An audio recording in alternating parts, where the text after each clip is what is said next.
শ্বশুরবাড়ি থেকে আমি মায়ের কাছে চলে গেলাম। মা বলল, মারে হঠাৎ করে যাচাই না করে এভাবে আসাটা কি তোর উচিত হয়েছে? মা, আপাতত কিছু বলো না আমাকে। রোহান কল দিলে বলবে আমি অসুস্থ, কিছুদিন থাকবো এখানে। বলতে না বলতেই রোহান কল দিল মায়ের ফোনে। মা ফোন রিসিভ করতেই রোহান সালাম দেয়। মা সালাম নেয়। মা, আপনার ওখানে কি অনামিকা গেছে? বাড়িতে নেই, অনেকগুলো কল দিয়েছি, ফোন বন্ধ। হ্যাঁ বাবা, অনামিকা এখানে, সে খুব অসুস্থ, এখানে কয়েকদিন থাকবে বলল। রোহান আর কথা বাড়ায়নি, ফোন কেটে দিল। আর কথা বাড়িও বা কি, ওর মতো মানুষের সাথে আমার আর কথা বলতেও রুচিতে বাদে। তুই থাক মা, আমি তোর জন্য খাবার রেডি করছি বলেই মা চলে যায়। এভাবে 3 দিন চলে গেল। আমার অস্থির লাগছে। আমি আবারও চলে আসি রোহানের কাছে। দরজায় এসে দেখি মেইন দরজা লাগানো। আমার কাছে এক্সট্রা একটা চাবি ছিল। সেই চাবি দিয়ে বাসায় ঢুকে দেখি ড্রয়িং রুমের সবকিছু এলোমেলো। কেমন যেন নিজের ঘরটাকে নিজের অপরিচিত লাগছিল। এই বাসায় শুধু আমি আর রোহান একাই থাকি বিয়ের পর থেকে। আমি নিজের বেডরুমের দিকে চলে গেছি। আমি তাড়াহুড়ো করে বেডরুমের দরজার সামনে আসলাম। দরজাটা লাগানো, বাহির থেকে কেমন জানি ফিসফিস আওয়াজ পাচ্ছি। আমার হাত পা ঠান্ডা হয়ে যাচ্ছে। একটা মেয়ের গলার আওয়াজ শুনতে পাচ্ছি।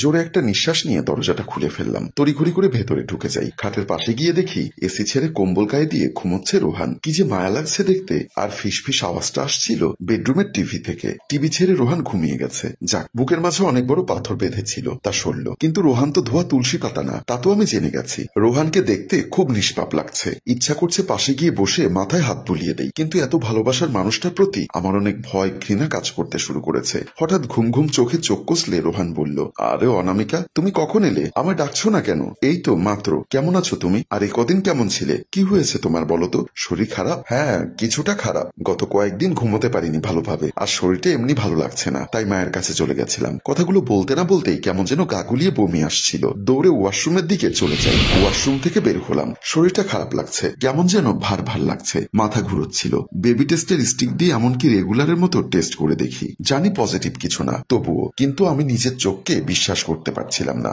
সত্যি পজিটিভ দেখাচ্ছে। এতদিন পর এই খুশির সংবাদে খুশিতে আমার চোখে জল চলে আসার উপক্রম। কিন্তু পরক্ষণেই মনে হলো রোহানের বর্তমান অবস্থা। আমি কি এখন ওকে এই নিউজ দিব? সে তো তখন অনেক বেশি অভিনয় করবে, আমার যত্ন নিবে, কিন্তু বাসার বাহিরে তো সেই সেম সেম। আমার সন্তান এক চরিত্রহীন বাবার পরিচয় নিয়ে বড় হবে, কেন যেন এটা মেনে নিতে পারছিলাম না। ইচ্ছা করছিল নিজেকে আর নিজের সন্তানকে খুন করে ফেলি, না হয় রোহানকেই খুন করে ফেলি। কিন্তু আমি তো মা হতে চলেছি। মা, এই ভাবনায় আমার চারিদিক মুখরিত হয়ে উঠেছিল। পরক্ষণে আমার সন্তানের অনিশ্চিত ভবিষ্যৎটা আমি মেনে নিতে পারছিলাম না। ভাবলাম মিমকে আমাদের মাঝখান থেকে সরাবো, না হয় আমি নিজেই ওদের মাঝখান থেকে সরে যাব। সন্ধ্যার দিকে আমি ব্যাগ গুছিয়ে নিয়েছি। আর 1-2 ঘন্টা পর রোহান বাসায় চলে আসবে। মাকে ফোন দিয়ে বলেছি গাড়ি পাঠাতে। চলে আসবে আর আধা ঘন্টার ভেতরে। কিছু কাপড় আর আমাদের ছবির অ্যালবামটা গুছিয়ে নিয়েছি। কাপড় বলতে আমার বিয়ের শাড়িটা নিয়েছি, আর মৃত শাশুড়ির কিছু স্মৃতি নিয়েছি।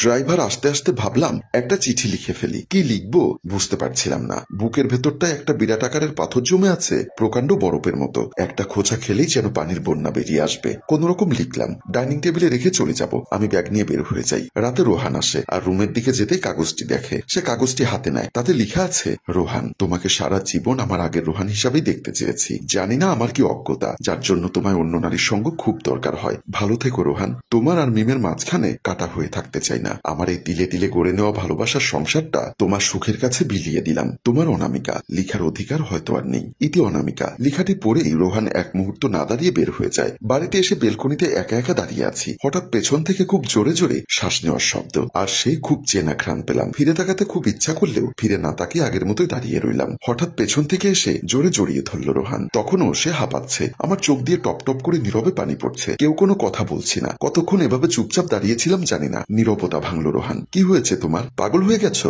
আমাকে মেরে ফেলতে চাও? তুমি কিভাবে ভাবলে আমাকে ছেড়ে দূরে থাকবে সারা জীবন? জানো না তোমাকে ছাড়া আমার চলে না। ডুকরে কান্না আসছিল আমার। নিজেকে সামলে নিয়ে ভাবলাম এভাবে ইমোশনাল হলে চলবে না। আমাকে আমার কথাগুলো আজ বলতেই হবে। কি হলো? কথা বলছো না কেন? চুপ করে আছো কেন? কি আর বলবো, মিমের সাথে তো ভালোই আছো। আমাকে আর কি দরকার? মানে কিসের মিম? মিম আসলো কোত্থেকে? মিম আমার জুনিয়র কলিগ, নাথিং এলাস। তুমি মিমকে নিয়ে কিভাবে ভাবলে এসব? তুমি সাদিয়ার ফেসবুক পেজ থেকে মিমের জন্য 2টো শাড়ি আর নেকপিস অর্ডার করনি? অফিসে মিটিং এর নাম করে বাইরে মিমের সাথে খেতে যাওনি? হায় আল্লাহ, একটাবার আমাকে জিজ্ঞাসা তো করতে পারতে। এতদিনে এই চিনলে নিজের রোহানকে? হ্যাঁ, আমি শাড়ি নেকপিস অর্ডার করেছি আমার কলিগ রাতুল সাহেবের জন্য। উনি মিমকে প্রপোজ করেছেন গিফট দিয়ে। নেক্সট মান্থে ওদের বিয়ে। আর খেতে তো যায়নি, সেখানেই আমাদের ক্লায়েন্ট এসেছিল, তাই অপেক্ষা করছিলাম। তোমাকে কেউ যদি কিছু বলে থাকে ভুলভাবে ব্যাখ্যা করেছে। কি বলছো তুমি এসব? তাহলে লেট নাইট চ্যাট, মোবাইলে কল, এসব কি? কিসের চ্যাট? মিম সেদিন বাসায় গিয়ে ফোন করেছিল বাসায় পৌঁছে জানানোর জন্য। আর তোমার রান্না খুব মজা, সেটা তোমায় বলতে বলেছিল। আমি জাস্ট আকাশ থেকে পড়ছিলাম, আর বুক থেকে একটা একটা করে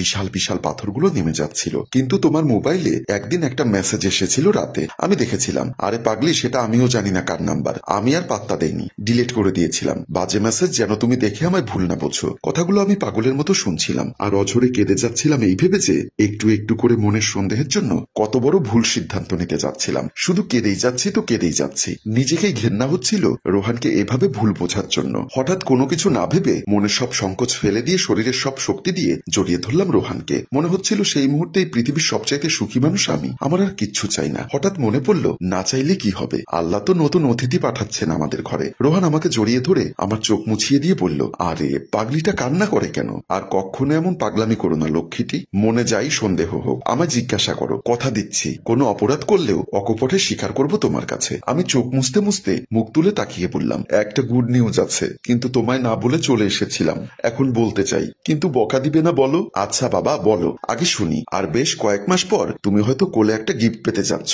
মানে কি বলছো, খুলে বলো। আরে বুদ্ধু, তুমি বাবা হতে চাচ্ছ। কথাটা শুনেই এক চিৎকার দিয়ে রোহান জড়িয়ে ধরে। বিশ্বাস করো, আজ আমি পৃথিবীর সবচেয়ে সুখী মানুষ। আমার জীবনে আর কোনো আফসোস নেই। ভালোবাসি অনামিকা, অনেক ভালোবাসি তোমাকে। আজ আমি বাবা হব বলে খুশি নই, তুমি মা হতে পারবে। তোমার মন খারাপের দিন শেষ, তাই আল্লাহর দরবারে লাখো কোটি শুকরিয়া। চোখ থেকে ভালোবাসার জল গড়িয়ে পড়ল রোহানের চোখে। আর এখানে সুন্দর সম্পর্ক ও ভুল বুঝাবুঝির অবসান ঘটিয়ে আমাদের গল্প শেষ হয়। সম্মানিত ভিউয়ার্স, কোন সম্পর্কে যেমন অন্ধবিশ্বাস করা উচিত নয়, তেমনি প্রমাণ ছাড়া কাউকে এতটা সন্দেহ করা উচিত নয় যা সম্পর্ক ভেঙে দিতে পারে। নিজেদের ছোটখাটো সমস্যা সন্দেহের কারণে বড় আকার ধারণ করার আগে নিজেরা নিজেদের মাঝে খোলাখুলি কথা বলুন। হয়তো একটু ইগো, একটু সন্দেহের জন্যই প্রতিদিন ভেঙে যাচ্ছে অনেক বিশ্বাস আর সম্পর্ক। গল্পটির ভাবনা ও পরিচালনায় হাশেম রাজু। গল্পটি ভালো লাগলে শেয়ার করে দিন। ধন্যবাদ।